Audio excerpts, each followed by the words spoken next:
Salam, bugün sizlə toksik münasibətlərdən danışacağıq. Hansı ki, 5 kişidən 3-ü toksik münasibətə məruz qalır.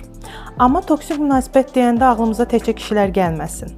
Təəssüf ki, toksik münasibət edən qadınlar da olur, valideynlərimiz də olur və hətta bəzən dostlarımızla da toksik münasibət yaşamış oluruq. Gəlin baxaq görək toksik münasibət nədir? Bunu aydınlaşdıraq ki, münasibətimizi də aydınlaşdıra bilək. Toksik münasibət dedikdə psixoloji, emosional, fiziki təsirlərə məruz qalma, neqativ zərərlər görən bir münasibət deməkdir. Toksik münasibətdə bir tərəf digərinə davamlı olaraq tənqidlər edir, nəzarətdə saxlayır və hətta manipulyasiya edərək təsir altına salır, təhqirlər edir.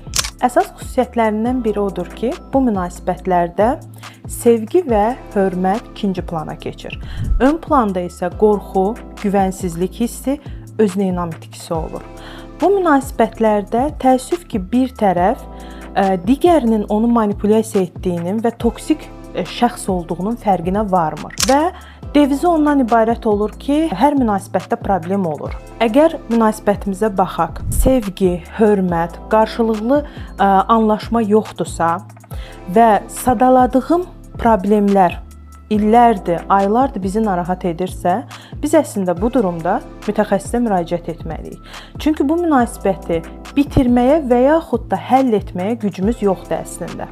Baxın, əsl sağlam münasibət qarşılıqlı hörmət, emosional dəstək və sərhədlərin tanınmasından ibarətdir. Münasibətimizdə bu üç sadaladığımız yoxdursa, bu münasibət problemli münasibət deməkdir.